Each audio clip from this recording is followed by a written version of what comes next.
Hi, this is Gail, and today I would like to talk about a subject we don't often hear in a devotion, but when we don't get along with fellow believers.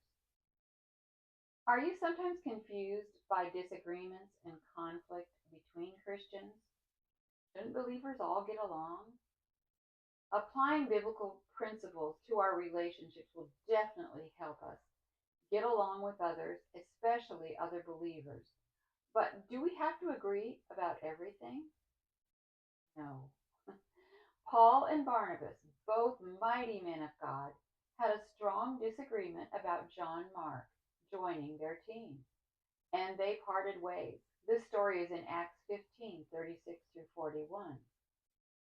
John Mark had proven unfaithful on a previous journey, and Paul didn't think he was trustworthy. But Barnabas strongly disagreed. Barnabas tended to take on challenging mentoring projects. After all, he mentored Paul, the one who was the former persecutor of Christians. And many wondered about Paul at that time, but not Barnabas. He went forward and mentored Paul. We read about this in Acts 9, in Acts 11, and in Acts 13 and 14. Paul, on the other hand, mentored Timothy and Titus, but they seemed to be more compliant. So obviously, Paul had certain giftings, Barnabas had other giftings. So who was wrong in this situation? Paul, Barnabas, both of them, neither of them? We don't know for sure. Perhaps God was showing us that we don't need to all agree on everything. We don't need to all agree about ministry methods because he can use different personalities and different methods for his purposes. There's nothing in Scripture that talks of an ongoing animosity between Paul and Barnabas and Mark. In fact, in 2 Timothy 4:11, Paul praises John Mark. So we can read between the lines and we can realize that this is not just something that happened to Paul and Barnabas. If we've been around missionaries or church workers, we know that this still happens today.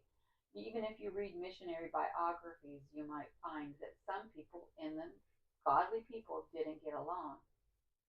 But the real point is that we may not work well with everyone, but we definitely need to get rid of all bitterness, rage, anger, harsh words, and slander, as well as all types of evil behavior.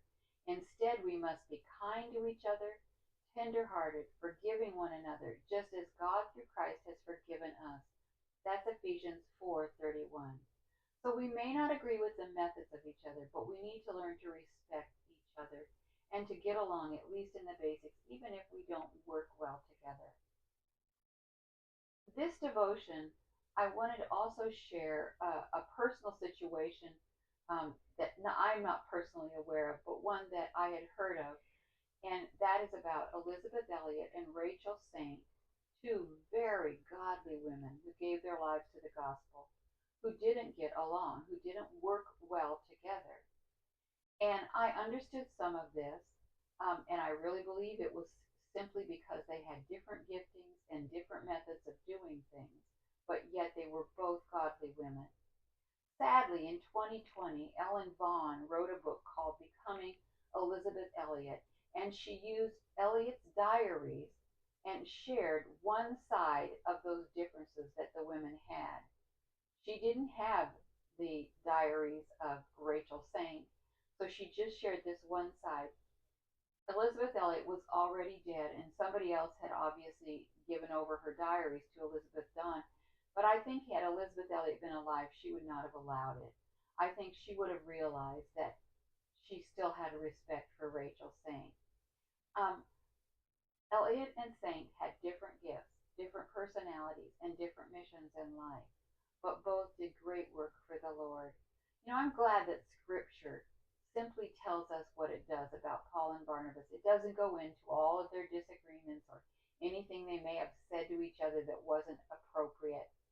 Um, and so I just encourage you, if you do read this book, please don't just take Elliot's side and say Rachel Saint was not a good person. In fact, I encourage you to read a little bit more about Rachel Saint because she wasn't as well known a person as Elizabeth Elliot, but she did great things living among the natives who had killed her brother and really loving the Lord in special ways, just as